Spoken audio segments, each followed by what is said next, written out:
T Muhammad വേളം, ശരിയായിരിക്കാം, ഇത് വ്യക്തി നിയമങ്ങളായിരിക്കാം. പക്ഷേ പല വ്യക്തി നിയമങ്ങളും ക്രിമിനൽ കുറ്റങ്ങളിലേക്ക് നയിക്കുന്ന സാഹചര്യങ്ങൾ സൃഷ്ടിക്കുന്നു. അതുകൊണ്ടാണ് ഏകീകൃത സിവിൽ കോഡ് വേണമെന്ന് വാദിക്കുന്നവർ ഈ അവകാശ ലംഘനങ്ങൾ ചൂണ്ടിക്കാട്ടുന്നത്. നമുക്കറിയാം, ഷാബാനു കേസ് ഉൾപ്പെടെ നിരവധി സ്ത്രീകളുമായി ബന്ധപ്പെട്ട നിരവധി പ്രശ്നങ്ങളിൽ ഇത് പലപ്പോഴും ക്രിമിനൽ കുറ്റങ്ങളിലേക്ക് നയിക്കുന്ന വ്യക്തി നിയമങ്ങളാണ്. ഉദാഹരണത്തിന് ഇപ്പോൾ ഇവിടെ ഡൊമസ്റ്റിക് വയലൻസ് ആക്ട് ഉണ്ട്. ഈ ആക്ട് വരുമ്പോൾ ആരും ഇത് ശരീഅത്തിൻ്റെ വയലേഷനാണ് എന്ന് പറയുന്നില്ല. നേരത്തെ ഇവിടെ 16 വയസ്സ് 18 വയസ്സ് വിഷയം ഉയർന്നു വന്നു. അന്ന് ഞങ്ങളൊക്കെ അത് ശക്തമായി പറഞ്ഞ കാര്യമാണ്. പെൺകുട്ടികളുടെ വിവാഹപ്രായം എന്ന് പറയുന്നത് ഒരു ശരീഅത്ത് വിഷയമല്ല. അതേപോലെ തന്നെ അതൊരു ക്രിമിനൽ നിയമത്തിൻ്റെ പരിധിയിലാണ് രാജ്യത്ത് വരുന്നത്. അതുകൊണ്ട് തന്നെ അതിനെ ഒരു മതവിഷയമായി ഉന്നയിക്കേണ്ടതില്ല. മതത്തിനതിൽ ഇന്ന പ്രായത്തിൽ കല്യാണം കഴിപ്പിക്കണം എന്നൊരു നിയമമില്ല എന്നത് ആ സന്ദർഭത്തിൽ ഞങ്ങളൊക്കെ വളരെ ശക്തമായി വിശദീകരിച്ചിട്ടുള്ള ഒരു കാര്യമാണ്. അതുകൊണ്ട് തന്നെ വളരെ ഷാബാനു കേസിനെ കുറിച്ച് അജിംസ് പറയുകയുണ്ടായി. ഷാബാനു കേസിൽ ശരീഅത്തിൻ്റെ അനുശാസനയായിരുന്നു ശരി എന്നുള്ളത് പിൽക്കാലത്ത് അങ്ങേയറ്റം ബോധ്യപ്പെടുത്തി. ഇവിടുത്തെ നീതിന്യായ സംവിധാനങ്ങളിലൂടെ ബോധ്യപ്പെട്ട ഒരു കാര്യമാണ്. ഒരു സ്ത്രീക്ക് വിവാഹമോചിതയായ ഒരു സ്ത്രീക്ക് അവൾ പുനർവിവാഹം ചെയ്യുന്നത് വരെ വളരെ തുച്ഛമായ പണം അവർക്ക് ചെലവിന് ലഭിക്കുന്നതിന് പകരം അവർക്ക് മത്തായി ലഭിക്കുക എന്നതാണ് അങ്ങേയറ്റം ഗുണകരമായിട്ടുള്ളത് എന്നുള്ളത് ആ ബില്ല് അവതരിപ്പിക്കപ്പെട്ടതിന് ശേഷമുള്ള നമ്മുടെ നീതിന്യായ ചരിത്രത്തിൽ രേഖപ്പെടുത്തപ്പെട്ടതും അന്ന് ഇതിനെതിരെ നിലപാട് സ്വീകരിച്ചിട്ടുള്ള എത്രയോ ആളുകൾ പിൽക്കാലത്ത് ഏറ്റുപറഞ്ഞിട്ടുള്ളതുമായ ഒരു കാര്യമാണ്. യഥാർത്ഥത്തിൽ ഷാബാനു കേസ് വിവാദത്തിന്റെ വിഷയം എന്താണെന്ന് ചോദിച്ചാൽ അത് പിന്നീട് പലതരത്തിലുള്ള സാംസ്കാരിക പഠനങ്ങളിലൂടെ വ്യക്തമാക്കപ്പെട്ട ഒരു കാര്യമാണ്. ഇവിടുത്തെ ഒരു ഹിന്ദു പൊതുബോധമുണ്ട്. ആ പൊതുബോധത്തിൽ നിന്നുകൊണ്ടുള്ള മുസ്ലിം സ്ത്രീയെക്കുറിച്ച് ഉത്കണ്ഠയായിരുന്നു അത്. അഥവാ വിവാഹമോചനം, അതേപോലെ ഇത്തരം വിഷയങ്ങൾ, പുനർവിവാഹമില്ലാത്ത, വിധവാ വിവാഹം പ്രോത്സാഹിപ്പിക്കാത്ത, വിധവയെ അശ്രീകാരമായി കരുതുന്ന ഒരു സവർണ സംസ്കാരത്തിൻ്റെ കാഴ്ചപ്പാടിൽ നിന്നുകൊണ്ട്, നോട്ടപ്പാടിൽ നിന്നുകൊണ്ട് മറ്റൊരു സംസ്കാരത്തെ നോക്കിക്കണ്ടതിൻ്റെ ഉത്കണ്ഠയാണ് സാക്ഷാൽ EMS നമ്പൂതിരിപ്പാട് അടക്കം അന്ന് പങ്കുവെച്ചത് എന്നത് പിൽക്കാലത്ത് ഇപ്പോൾ ഹുസൈൻ രണ്ടത്താണിയുണ്ട് ടെലിഫോൺ ലൈനിൽ. ഹുസൈൻ രണ്ടത്താണി, യഥാർത്ഥത്തിൽ മുൻപ് ബ്രിട്ടീഷുകാരുടെ കാലത്ത് നിലനിന്ന വ്യക്തി നിയമങ്ങൾ അതേപടി പിന്തുടരുകയാണ് പിന്നീടുണ്ടായത്. ഉദാഹരണത്തിന് ചില കോഡുകളിൽ, ചില മതസമൂഹങ്ങളുടെ സ്വകാര്യ നിയമങ്ങളിൽ മാറ്റങ്ങൾ ഉണ്ടായിട്ടുണ്ട്. പക്ഷേ മുസ്ലിം വ്യക്തി നിയമത്തിൽ അത്തരത്തിലൊരു മാറ്റത്തിന് പോലും മുസ്ലിം സമുദായ നേതാക്കളോ മറ്റുള്ളവരോ തയ്യാറാകുന്നില്ല, അതിനവർ തുനിയുന്നില്ല. ഇത് തന്നെയല്ലേ യഥാർത്ഥത്തിൽ ശരീഅത്തിനെ ഒരു ഭാഗത്തും മറുവശത്ത് ആംഗ്ലോ മുഹമ്മദൻ ലോയെ മറുവശത്ത് നിർത്തിക്കൊണ്ടുള്ള ഈ തർക്കത്തിന് കാരണമാവുന്നത്? എന്റെ അഭിപ്രായം അത് തന്നെയാണ്. കാരണം മുസ്ലിം ലോകത്തെ ഈ ശരീഅത്ത് നിയമങ്ങൾ എന്ന് പറയുന്ന പല രാജ്യങ്ങളിലും അത് താഹിർ മുഹമ്മദ് വളരെ യഥാർത്ഥമായ രീതിയിൽ കൈകാര്യം ചെയ്തിട്ടുണ്ട്. പല രാജ്യങ്ങളുമുള്ള ഈ മതനിയമങ്ങൾ എന്ന് പറയുന്നത് അവിടുത്തെ സാധാരണ സാമ്പ്രദായിക നിയമങ്ങളെ മതനിയമങ്ങളാക്കി മാറ്റി ഉണ്ടാക്കിയ നിയമങ്ങളാണ്. അത് വെച്ച് ലോകത്തിന്റെ പല മുസ്ലിം രാജ്യങ്ങളിലും ഈ ഇങ്ങനെയുള്ള സാമ്പ്രദായിക നിയമങ്ങളെ മാറ്റി യഥാർത്ഥ ശരീഅത്ത് നിയമത്തിലേക്ക് കൊണ്ടുവന്നതും അതോടുകൂടി തന്നെ മുസ്ലിം സമൂഹത്തിന് ഒരുപാട് ഗുണങ്ങൾ ലഭിച്ചതുമാണ്. ഇവിടെയും ഇന്ത്യയിൽ ഉണ്ടാക്കിയ ഈ ആംഗ്ലോ മുഹമ്മദൻ ലോ എന്നുള്ളത് തികച്ചും ഒരു പുരുഷ മേധാവിത്വ നിയമമാണ്. അത് വായിച്ചു നോക്കുമ്പോൾ ഇസ്ലാം ശരീഅത്തിന്റെ പല കാര്യത്തിലും ശരീഅത്തിന്റെ അടുത്തുകൂടെ പോലും അത് പോകുന്നില്ല. അപ്പൊ അത് എന്തുകൊണ്ട് അത് പരിഷ്കരിച്ച് ശരീഅത്തിനനുസരിച്ച് ആക്കണമെന്ന് മുസ്ലിം സംഘടനകൾ ആവശ്യപ്പെടാത്ത എന്തുകൊണ്ടാണ് എന്നാണ് എനിക്ക് മനസ്സിലാവാത്തത്. കാരണം സ്ത്രീകളുടെ സംരക്ഷണം, മൊഴി ചൊല്ലുന്നതിനുള്ള പുരുഷന്റെ മേധാവിത്വം, അതുപോലെ സ്ത്രീധനത്തെ കുറിച്ചുള്ള പീഡനങ്ങൾ, ഇങ്ങനെയുള്ള ഒരുപാട് കാര്യങ്ങൾ പൂർണ്ണമല്ല യഥാർത്ഥത്തിൽ നമ്മുടെ ഈ പേഴ്സണൽ ലോ എന്ന് പറയുന്നത്. അപ്പൊ എന്റെ അഭിപ്രായത്തിൽ കഴിഞ്ഞകാല പല വിധികർത്താക്കളും അതുപോലെ മുല്ലയും മറ്റും ഉണ്ടാക്കി വെച്ച് അവർക്ക് ആവശ്യമുള്ള കാര്യങ്ങൾ മാത്രം എടുത്തുകൊണ്ടുണ്ടാക്കിയ ഒരു പേഴ്സണൽ ലോയാണ്. അതുകൊണ്ട് തന്നെ അത് പലപ്പോഴും പൂർണ്ണമാകുന്നില്ല. നമ്മുടെ പ്രത്യേകിച്ചും സ്ത്രീകളോടുള്ള സമീപനത്തില് ശരീഅത്തിന് അനുസൃതമായ നിയമമല്ല ഇന്ന് പേഴ്സണൽ ലോ അനുവർത്തിക്കുന്നത്. അത്തരം കാര്യങ്ങളിൽ ഷാബാനു കേസിനോടനുബന്ധിച്ച് ഇത്തരത്തിൽ ശരീഅത്തിനെതിരെ കടന്നാക്രമണം ഉണ്ടായി എന്ന് ആരോപിച്ചുകൊണ്ട് മുസ്ലിം പേഴ്സണൽ ലോ ബോർഡ് പോലുള്ള സംവിധാനങ്ങൾ, സംഘടനകൾ മുസ്ലിം സമുദായം ഉണ്ടാക്കിയിട്ടുണ്ട്. അത് ഏകദേശം 2 പതിറ്റാണ്ട്, 1/4 നൂറ്റാണ്ടോളം ആവുന്നു ഇത്തരത്തിലുള്ളൊരു സംവിധാനം ഉണ്ടാക്കിയിട്ട്. ഈ സംവിധാനം ഉണ്ടായിരിക്കെ ഇതിനകത്ത് ഒരു ചർച്ച നടത്താനോ ഒരു സംവാദം നടത്താനോ ഈ പറഞ്ഞ വ്യക്തി നിയമത്തിൽ എന്തെങ്കിലും മാറ്റം വരുത്താനോ കഴിയാത്ത മുസ്ലിം സമുദായ സംഘടനകൾ എന്തിനാണ് ഇക്കാര്യത്തിൽ BJP ഏകീകൃത സിവിൽ കോഡ് വാദം ഉന്നയിക്കുമ്പോൾ കുറ്റപ്പെടുത്തുന്നത്? BJP ഏകീകൃത സിവിൽ കോഡ് വാദവും ഉദ്ദേശിക്കുന്നത് BJP എന്ന ഹിന്ദുത്വത്തെ അടിസ്ഥാനമാക്കിയാണ്. അപ്പൊ ഹിന്ദുത്വത്തെ അടിസ്ഥാനമാക്കിയുള്ള ഒരു പാർട്ടി ഏക സിവിൽ കോഡ് നടപ്പാക്കാൻ ഉദ്ദേശിക്കുക എന്ന് പറഞ്ഞാൽ അത് തികച്ചും മനുസ്മൃതിയുടെ അടിസ്ഥാനത്തിലുള്ള ഒന്നായിരിക്കും.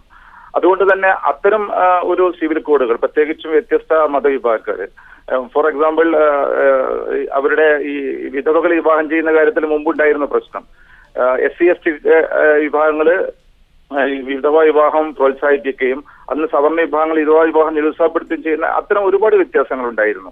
അതുപോലെ തന്നെ മറ്റു സമുദായങ്ങളും, ഏഷ്യ എന്ന് പറയുന്നത് തന്നെ, ഇന്ത്യ എന്ന് പറയുന്നത് തന്നെ ഒരുപാട് വ്യത്യസ്ത വിഭാഗങ്ങളുള്ള ഒരു രാജ്യമുള്ളൂ. അപ്പൊ അവിടെ മറ്റുള്ളവരുടെയൊക്കെ ആഗ്രഹത്തിന് വിപരീതമായി സ്വന്തമായ ഒരു സിവിൽ കോഡ് അടിച്ചേൽപ്പിക്കുക, അതും BJP പോലുള്ള ഒരു വിഭാഗം പറയുമ്പോൾ അത് നമുക്ക് പ്രതീക്ഷിക്കാവുന്ന, ഒരിക്കലും എല്ലാവർക്കും മാന്യത കിട്ടുന്ന ഒന്നല്ല, മറിച്ച് അത് മനുസ്മൃതിയിലേക്കുള്ള ഒരു തിരിച്ചുപോക്കായിരിക്കും എന്നുള്ളതാണ്. ഡോക്ടർ ഹുസൈൻ ഇടത്താണി മടങ്ങിയെത്താൻ താങ്കളിലേക്ക്. അഡ്വക്കേറ്റ് ശ്രീധരൻപിള്ള, യഥാർത്ഥത്തിൽ ഒരു ഏകീകൃത സിവിൽ കോഡ് എന്നൊരു ആശയം വളരെ അവ്യക്തമാണ്. കാരണം അതെന്താണ് എന്ന് ചോദിച്ചാൽ ഒരുപക്ഷെ BJPക്കും പറയാൻ സാധിക്കില്ല. അതിന് പകരം വ്യത്യസ്ത സമുദായങ്ങളിൽ ഇത്തരത്തിൽ നീതി നിഷേധത്തിന് വകവയ്ക്കുന്ന തരത്തിലുള്ള നിലനിൽക്കുന്ന സ്വകാര്യ നിയമങ്ങളെ പരിഷ്കരിക്കുന്ന രീതിയിൽ അത്തരം ചർച്ചകൾ വിവിധ സമുദായങ്ങളിൽ കൊണ്ടുവന്ന് എല്ലാവർക്കും തുല്യനീതി ലഭ്യമാകുന്ന ഒരു, എല്ലാവർക്കും അംഗീകരിക്കാൻ കഴിയുന്ന വ്യത്യസ്ത സിവിൽ നിയമങ്ങൾ ഉണ്ടാക്കിയെടുക്കലല്ലേ ഒരു പുരോഗമന സമൂഹം ചെയ്യേണ്ടത്? അല്ല, ഇതിപ്പോൾ വളരെ തെറ്റിദ്ധാരണജനകമായിട്ട് ഇപ്പം മനുസ്മൃതിയിലേക്കാണ് അത് ഇവരുടെയൊക്കെ പറയുമ്പോൾ അജ്ഞതയെ ഞാൻ അർഹിക്കുന്ന അവജ്ഞയോട് അവഗണിക്കുന്നത്. കാരണം മനുസ്മൃതിയെ 100% ഞങ്ങൾ തള്ളിപ്പറഞ്ഞുള്ളൂ. ഏത് മനുസ്മൃതിയിൽ ഏത് കാര്യമാണ് BJP മുന്നോട്ട് വെച്ചത്? അപ്പോൾ ഈ BJP എന്ന് പറഞ്ഞു കഴിഞ്ഞാൽ ഒരു ഭയം സൃഷ്ടിക്കുക എന്നുള്ളതാണ് ഈ പണ്ഡിതന്മാരുടെ എല്ലാം ആഗ്രഹം. ഞങ്ങൾ ഒരു കാര്യം പറയാൻ ആഗ്രഹിക്കുന്നു. ഈ തെരഞ്ഞെടുപ്പിൽ ഇത് ഞാൻ പറഞ്ഞ ചോദ്യത്തിന് ഇവരാരും ഉത്തരം പറയുന്നില്ല. നിങ്ങൾ ബേസിക്കലി ഏക സിവിൽ കോഡ് എന്ന ഭരണഘടന മുൻകൂറിനോട് നിങ്ങളുടെ നിലപാടെന്താ? നിങ്ങൾ എതിർക്കുന്നു. ഞങ്ങളത് വേണമെന്ന് പറഞ്ഞാൽ ഞങ്ങൾ അതിൻ്റെ പേരിൽ ഗോപുരം ഇത് രണ്ടും പറഞ്ഞതിൻ്റെ പേരിലാണല്ലോ ഇതാ ഇപ്പോൾ പറഞ്ഞിട്ടുള്ളത്. ആർട്ടിക്കിൾ 370 താൽക്കാലികമാണെന്ന് അതിൽ തന്നെ പറയുന്നുണ്ട്. ഭരണഘടന മുന്നോട്ട് വെച്ച കാര്യങ്ങൾ പറയുന്നതിൻ്റെ പേരിൽ ഞങ്ങളെ തീവ്രവാദികളാക്കി പറയുന്നുണ്ടെങ്കിൽ ഞങ്ങൾക്ക് ഒരു പ്രശ്നവുമില്ല. ഞങ്ങൾ പണ്ടും അധികാരത്തിൽ വന്ന് ഇതൊക്കെ പറഞ്ഞിട്ടാണ്. പ്രശ്നം അതല്ല. പ്രശ്നമെന്ന് വെച്ച് കഴിഞ്ഞാൽ 36-ലാണല്ലോ ഇത് കോടീകരിച്ചുകൊണ്ട് വ്യക്തി നിയമം, മുസ്ലിങ്ങളുടെ കോടീകരിച്ചുകൊണ്ടൊരു നിയമം ബ്രിട്ടീഷുകാർ കൊണ്ടുവന്ന്. അതിന് മുമ്പുണ്ട്. അതിപ്പോൾ അദ്ദേഹം പറയുന്നു, ഇപ്പം ഞാൻ ചോദിക്കട്ടെ, ഇപ്പോൾ ശരീഅത്ത് നിയമപ്രകാരം നിങ്ങൾക്ക് അതിൻ്റെ ക്രിമിനൽ നിയമങ്ങൾ വേണമെന്ന് നിങ്ങൾ നിർബന്ധിക്കുന്നില്ലല്ലോ. അപ്പം ഇത് പ്രവാചകൻ്റെയും പ്രവാചകചര്യകളും അല്ലെങ്കിൽ അതേപോലുള്ള അടിസ്ഥാനപരമായിട്ട് ഏകദൈവ വിശ്വാസമുള്ള ആളുകളുടെ കാഴ്ചപ്പാടുകളൊന്നും അടിച്ചമർത്തണമെന്നുള്ള അഭിപ്രായം എനിക്കില്ല. അത് ഒരിക്കലും ഒരു അസുഖത്തിൽ സാധിക്കുകയില്ല. ആർക്കും ആരെ അടിച്ചമർത്തിയിട്ടൊന്നും പോകാൻ സാധിക്കില്ല. അപ്പോൾ അങ്ങനെ വരുന്ന സമയത്ത് ഇതിലാകാം. ക്രിമിനൽ നിയമങ്ങളിൽ, ശരീരത്തിൽ ക്രിമിനൽ നിയമങ്ങളിൽ ക്രിമിനൽ ശിക്ഷാ സമ്പ്രദായമുണ്ട്. ഞാൻ നിയമം പഠിച്ചയാളാണ്. ആ സമ്പ്രദായങ്ങൾ അന്ന് മാറ്റിയല്ലേ ഏകീകരിച്ചത്.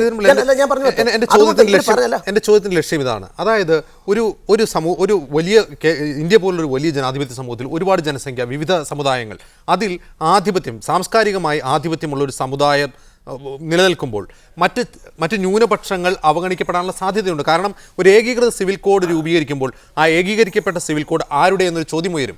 അവിടെ ഇവർ അവഗണിക്കപ്പെടാനുള്ള സാധ്യതയുണ്ട്. രണ്ടാമത്തെ പ്രശ്നമാണ്. ഞങ്ങൾ പറഞ്ഞിട്ടില്ല ഇന്ന് വരെ ഹിന്ദുക്കളുടേതായുള്ള നിയമങ്ങൾ.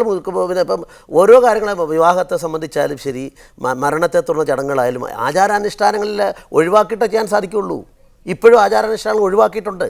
ഇപ്പോൾ ആദിവാസികളുടെ ആചാരാനുഷ്ഠാനങ്ങൾക്ക് ഒഴിവാക്കിക്കൊണ്ടാണ്. പക്ഷേ ഇത് ഒരു തത്വമായി അംഗീകരിക്കുകയും ആ തത്വം ഹിന്ദുക്കളുടെ മേൽ ഇന്ത്യൻ രാഷ്ട്രപതി പോലും എതിർത്തിട്ട് പുരോഗമനവാദികളായ ആൾക്കാർ അക്കാലത്ത് പുരോഗമനത്തിന് ആവശ്യമാണെന്ന് പറഞ്ഞ് കൊണ്ടുവന്നു. അതിനുശേഷം ആർട്ടിക്കിൾ 44 എന്നാൽ നിങ്ങൾ വേണ്ടാന്ന് വെക്ക്. കോൺഗ്രസ്സുകാർക്ക് വേണ്ടാന്ന് വെക്കാമല്ലോ. ഇപ്പം ഞങ്ങൾ ഇതിൻ്റെ പേര് ചെളിവാരി എറിയുന്നവർ കമ്മ്യൂണിസ്റ്റുകാർക്ക് വേണ്ടാന്ന് വെക്കാമല്ലോ.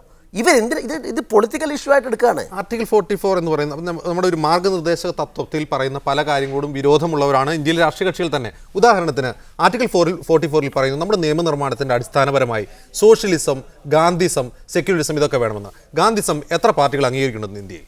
ആർട്ടിക്കിൾ 44 അത് പറയുന്നില്ല. ആർട്ടിക്കിൾ 44 നിയമനിർമ്മാണത്തിന്റെ താങ്കൾ പറഞ്ഞത് തെറ്റാണ്. ആർട്ടിക്കിൾ ഫണ്ടമെന്റൽ തെറ്റാണ് താങ്കൾ പറഞ്ഞത്. ഞാൻ വിത്ത് ഡ്യൂ റെസ്പെക്റ്റാണ് പറയുന്നത് കേട്ടോ. ആർട്ടിക്കിൾ 44 എന്ന് പറഞ്ഞത് we shall endeavour for enforcing civil code എന്നുള്ളതാണ്. അതാണ് പറയുന്നത്. കൂടാതെ നിയമനിർമ്മാണത്തിന്റെ അടിസ്ഥാനം നിങ്ങൾ തെറ്റുപറ്റിയാണ് നമ്മൾ പറയുന്നത്. അതായത് ആ ചാപ്റ്ററിനെ സംബന്ധിച്ചിടത്തോളം ആ ചാപ്റ്റർ നടപ്പാക്കാമോ, ആ ചാപ്റ്ററിനെ സംബന്ധിച്ചിടത്തോളം ഫണ്ടമെൻ്റൽ റൈറ്റ് പോലെ എൻഫോഴ്സ് ചെയ്യാമെന്നുള്ളത് സുപ്രീം കോടതി പറഞ്ഞിട്ടുണ്ട്. ഇപ്പോൾ ഇവർ പറഞ്ഞില്ലേ, ഇപ്പം ആദ്യം വേളം നേരത്തെ പറഞ്ഞൊരു കാര്യമുണ്ടല്ലോ, കോടതികൾ ഷബാനു കേസിനെ തുറന്നിട്ട് വന്നു.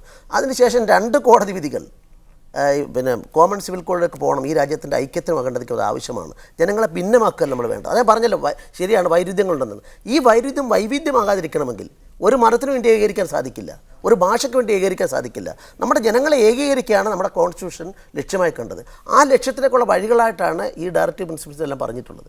അപ്പോൾ അതിനെ ഉൾക്കൊണ്ടുകൊണ്ട് നമ്മൾ പോകേണ്ട കാര്യം, അതൊന്നും BJP RSS ഒന്നും അല്ലല്ലോ കോൺസ്റ്റിറ്റ്യൂഷൻ അസംബ്ലിയിൽ ഉണ്ടായിരുന്നത്, ഞങ്ങളുടെ ആൾക്കാർ ആരും ഉണ്ടായിരുന്നില്ല. അപ്പോൾ അതുകൊണ്ട് ഇത് വരുന്ന സമയത്ത് ഇതിനോട് അപ്പോൾ അതിനുള്ള കാര്യങ്ങൾ തത്വത്തെ തന്നെ നിൽക്കുന്നത് എന്തിനാ? ഫണ്ടമെൻ്റലിസമാണ്. ആ ഫണ്ടമെൻ്റലിസത്തിന് ഇവിടുത്തെ മതേതര കക്ഷികൾ എന്ന് പറയുന്നത് വഴിപ്പെട്ടു പോകുന്നു. നെഹ്റുവിൻ്റെ ആൾക്കാർ, EMSൻ്റെ ആൾക്കാരൊക്കെ വഴിപ്പെട്ടു പോകുന്നു, കാരണം വോട്ട് ബാങ്കിന് വേണ്ടി. ഇതാണ് ഞങ്ങളുടെ പറയും. അതുകൊണ്ട് ഞങ്ങൾ അവരെ കുറ്റപ്പെടുത്തുന്നില്ല, അവരത് പറഞ്ഞോട്ടെ, ഞങ്ങൾ ഇതിൽ ഉറച്ചു നിൽക്കാം. ഞങ്ങൾ ഒരിക്കൽ 2 തവണ അധികാരത്തിൽ വന്നതും wise voting of the Muslim കമ്മ്യൂണിറ്റിയെ അതിജീവിച്ചിട്ടാണ്. ഞാൻ അതുകൊണ്ട് പക്ഷേ അവരോട് അനീതി കാണിച്ച് ഏതെങ്കിലും ഒരു സംഭവം ഞാൻ വെല്ലുവിളിക്കുക. ഡോക്ടർ ഫസൽ ഗഫൂർ, ഏകീകൃത സിവിൽ കോഡ് ഏറെക്കുറെ നടപ്പിലാക്കാൻ വേണ്ടിയുള്ള ഒരു ദിശാസൂചിക ഭരണഘടന നൽകുന്നുണ്ട്. പക്ഷേ അതിരിക്കെ തന്നെ അംബേദ്കറും നെഹ്റുവും ചേർന്ന് ഹിന്ദു കോഡ് ബിൽ കൊണ്ടുവന്നു. ഹിന്ദു വ്യക്തി നിയമം പരിഷ്കരിക്കുന്നതിന് മുന്നോടിയായി അവർ ആ ബില്ല് കൊണ്ടുവന്നു. അന്ന് അതിനെ അതിശക്തമായ എതിർപ്പുണ്ടായി. ആ എതിർപ്പ് യഥാർത്ഥത്തിൽ ഹിന്ദു സമൂഹത്തിനകത്തെ വ്യക്തി നിയമ പരിഷ്കരണത്തിനെതിരായുള്ള യാഥാസ്ഥിതികരുടെ എതിർപ്പായിരുന്നോ? ഒരു കാര്യം നമ്മൾ മനസ്സിലാക്കണം. 1947 അല്ലെങ്കിൽ അതിന് മുമ്പ് 50കളിലൊക്കെ ഇവിടെ ഇന്ത്യ ഭരിച്ചിരുന്നത് സവർണ ഹിന്ദുക്കളാണ് എല്ലാ കാര്യങ്ങളും തീരുമാനിച്ചിരുന്നത്. ഒരൊറ്റപ്പെട്ടൊരു അംബേദ്കർ അല്ലെങ്കിൽ 1-2 നേതാക്കന്മാർ, അതല്ലാതെ ആരും ഉണ്ടായിരുന്നില്ല. അപ്പോൾ ഈ ഏകീകൃത സിവിൽ കോഡ് അല്ലെങ്കിൽ ഏകരാഷ്ട്രം എന്ന് പറഞ്ഞിട്ടുള്ള ഈ കൺസെപ്റ്റുകളൊക്കെ ഇപ്പോൾ തകിടം പറഞ്ഞിരിക്കുകയാണ്. ഉദാഹരണമായിട്ട് സംവരണം, ഭരണഘടനയിൽ OBC സംവരണം ഇല്ല, ഉണ്ടോ? SC STകൾക്ക് മാത്രം പ്രൊട്ടക്ഷൻ എന്ന് മാത്രം പറഞ്ഞു. ഇപ്പം ഇന്നിപ്പോൾ OBC സംവരണം വന്നില്ലേ? കാരണം രാജ്യം പുരോഗമിക്കുന്നതോറും രാജ്യം സൃഷ്ടിച്ചതിന് ശേഷം അത് മുന്നോട്ട് ഗമിക്കുമ്പോഴാണ് ഓരോരോ പ്രശ്നങ്ങൾ പൊന്തി വരുന്നത്. അപ്പോൾ ആ കാലഘട്ടത്തിൽ ഇപ്പോൾ സിവിൽ കോഡ് എന്ന് പറഞ്ഞാൽ അന്നത്തെ അവരുടെ ഒരു കൺസെപ്റ്റ് എന്താ? ഹിന്ദി ഇന്ത്യയിലെ രാഷ്ട്രഭാഷയാക്കി ഇന്ത്യയിൽ എല്ലായിടത്തും ഹിന്ദി നടപ്പാക്കണമെന്ന് തീരുമാനം ഉണ്ടായിരുന്നല്ലോ. എന്നിട്ട് എന്തുണ്ടായി? 67 കോൺഗ്രസിൻ്റെ അഡ്രസ്സ് പോയി ഹിന്ദി നടപ്പാക്കാൻ നോക്കിയിട്ട് ക്യാമറ നാടാരടക്കം തോറ്റ് തരിപ്പണമായിപ്പോയി. ഇന്ന് പ്രാദേശിക പാർട്ടികൾ എല്ലാ സ്ഥലത്തും വന്നിരിക്കുന്നത് എന്താ കാരണം? അപ്പോൾ അത് ഇന്ത്യ ഒരു രാഷ്ട്രമാണ്, പ്രാദേശിക പാർട്ടികൾ പാടില്ല, ജാതി പാർട്ടികൾ പാടില്ല, മതത്തിൻ്റെ അടിസ്ഥാനം, ഇതൊക്കെ എല്ലാവർക്കും നല്ല ഭംഗിയുള്ള വാക്കുകളാണ്. അത് കോൺഗ്രസ്സുകാർക്ക് നല്ല ഭംഗിയായിട്ട് ഉപയോഗിക്കുക, കമ്മ്യൂണിസ്റ്റുകാർക്ക് ഉപയോഗിക്കുക, BJPക്കാർക്ക് ഉപയോഗിക്കുക. പക്ഷേ ഗ്രൗണ്ട് റിയാലിറ്റി എന്താണ്? ഇവിടെ വിവിധ മതങ്ങളിൽപ്പെട്ടവരുണ്ട്, വിവിധ സമുദായങ്ങളിൽപ്പെട്ടവരുണ്ട്, ജാതികൾക്കുണ്ട്, അവർക്ക് അവരുടേതായിട്ട് ആചാരങ്ങളുണ്ട്, അവർക്ക് അവരുടേതായിട്ടുള്ള വ്യക്തി നിയമങ്ങളുണ്ട്, അവർക്ക് ായിട്ടുള്ള ധനനിയമങ്ങളുണ്ട്. അപ്പോൾ ഇതെല്ലാം കൺസിഡർ ചെയ്തുകൊണ്ട്, അല്ലാതെ എല്ലാം ഏകീകരിക്കുക. ഭാരതീയ ജനതാ പാർട്ടി പോലും വിശ്വസിക്കാനില്ല നടപ്പാക്കാൻ പോകുന്നു. അവരൊരു മാർഗരേഖ ഉണ്ടാക്കട്ടെ, അവരതെങ്ങനെ നടപ്പാക്കാൻ പോകുന്നു. പക്ഷേ ഇതിൽ ദുഃഖകരമായിട്ടുള്ള ഒരു കാര്യം എന്താണെന്ന് വെച്ചാൽ, ചില ആൾക്കാർ ജെൻഡർ ഇക്വാലിറ്റി എന്ന് പറയുന്നുണ്ട്. അവരുടെ വർത്തമാനം കേട്ടിട്ടുണ്ടെങ്കിൽ തോന്നുന്നു ഇവിടെ മുസ്ലിം സ്ത്രീകൾ വളരെ പീഡിതരാണ്. ഞാനൊരു കാര്യം പറയട്ടെ, ഇന്ത്യയിലെ സ്ത്രീകൾ, അത് മുസ്ലിം ആയാലും ഹിന്ദു ആയാലും OBC, ചിലപ്പോൾ ചില സവർണ, അതായത് ശരത് യാദവിൻ്റെ വാക്കുകൾ ഞാൻ കടമെടുക്കുകയാണെങ്കിൽ ബാൽ കട്ടി ഹുയി അവരത്താം. അത്തരം വാദങ്ങൾ ഉന്നയിക്കുന്നവർ മുസ്ലിം സ്ത്രീകളുടെ അവകാശ ലംഘനം മാത്രമല്ല പറയുന്നത്, പൊതുവിൽ സ്ത്രീകളുടെ അവകാശ ലംഘനത്തെ കുറിച്ചാണ്. അല്ല ഇതിൻ്റെയൊക്കെ സൂചി എങ്ങോട്ട് പോകണം നമുക്ക് വളരെ വ്യക്തമായിട്ട് അറിയാം. ഇവർ പറയണ കാര്യം എന്താ? മുസ്ലിം വിവാഹപ്രായം, മുസ്ലിമുകളുടെ ബഹുഭാര്യത്വം, മുസ്ലിമുകളുടെ വിവാഹമോചനം, ഇതിലോട്ട് തന്നെയാണ് കാര്യങ്ങൾ പറഞ്ഞുകൊണ്ടിരിക്കുന്നത്. അവിടെയാണ് ഇതിൻ്റെ പോലെ ഇതിലൊരു കള്ളക്കളി ഉണ്ടെന്നുള്ള അഭിപ്രായമാണ് എനിക്ക്. ഞാനത് BJP ആണെന്ന് മാത്രം പറയൂല. ഇതൊരു എന്താ പറയുക, ഒരു ക്രിയേറ്റഡ് ആയിട്ടുള്ള, നമ്മൾ പറയാമല്ലോ, ഒരു സബ് കോൺഷ്യസ് ആയിട്ടുള്ള ഒരു സൈക്ക് ക്രിയേറ്റ് ചെയ്തിട്ട്, മനസ്സിൽ ഒരു കളക്റ്റീവ് സബ് കോൺഷ്യസ് ക്രിയേറ്റ് ചെയ്തിട്ട് ഞങ്ങളുടെ സൈഡിലൊക്കെ എല്ലാം റെഡിയാണ്, നിങ്ങളുടെ സൈഡ് റെഡിയല്ല എന്നുള്ളൊരു ഞങ്ങൾ നിങ്ങൾ എന്നുള്ള പ്രയോഗമാണ്. ഞാനൊരു കാര്യം ചോദിക്കട്ടെ, ഞാൻ ഈ ബീഹാറിലും ഹൈദരാബാദിലും തമിഴ്നാട്ടിലെ ഗ്രാമങ്ങളിലും ഒക്കെ പഠിച്ചിട്ടുള്ള ഒരുത്തനാണ്. അതുകൊണ്ട് എനിക്കിതൊക്കെ നല്ലോണം അറിയാം. അവിടെ ഒരു ഹിന്ദു മുസ്ലിം എന്നുള്ള വ്യത്യാസമുണ്ട്. എല്ലാ തരത്തിലുള്ള പീഡനങ്ങളും രണ്ടുപേരും അനുഭവിക്കുന്നുണ്ട്. പിന്നെ കുറച്ച് 2 മിനിറ്റ് എനിക്ക് തരണം. മുസ്ലിം സ്ത്രീകൾക്ക് ഭയങ്കര പ്രയാസമുണ്ടെന്ന് പറഞ്ഞാൽ അവർക്ക് പകുതി സ്വത്തുള്ളൂ. ഇത് ആരാ പറഞ്ഞ പകുതി സ്വത്തുള്ളൂ എന്ന്? അവർക്ക് അവരുടെ പുത്രന്മാരിൽ നിന്ന് 1/6, അവരുടെ ഭർത്താക്കന്മാരിൽ നിന്ന് 1/8, അവരുടെ പിതാവിനും മാതാവിൽ നിന്നും പുരുഷന് കിട്ടുന്നതിൻ്റെ പകുതി, ഇതിനെല്ലാം പുറം വലിയൊരു സംഖ്യ മെഹറായിട്ട്, ഇതെല്ലാം കൂടെ നമ്മൾ നോക്കുമ്പോൾ എന്താ കിട്ടുന്നത്? സ്ത്രീകൾക്കും പുരുഷന്മാർക്കും ഒരേ തരത്തിൽ തന്നെയാണ് സ്വത്ത് ഇതിൽ കിട്ടുന്നത്.